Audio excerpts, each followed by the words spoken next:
Higher weight means bigger fat cells, bigger fat nodules that are trapped within the fiber spans. So typically, some weight loss can improve the appearance of cellulite.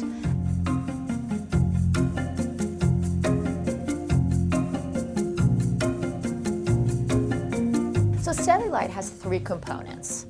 The fiber spans that pull on the skin and dimple it down. The fat nodules, and these are fat cells that are trapped within the fiber spans that create the peau d'orange, kind of dimply look of the cellulite. And then the skin component. The skin gets thinner and it creates that look even more. And as we age, it gets thinner and the look deteriorates even further. Factors that can worsen cellulite are for sure age, because as we age, the skin gets thinner, and there's also a genetic predisposition to cellulite, and it can show up with age. Certainly weight.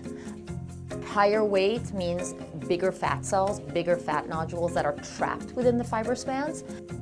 So typically, some weight loss can improve the appearance of cellulite. And lymphatic drainage.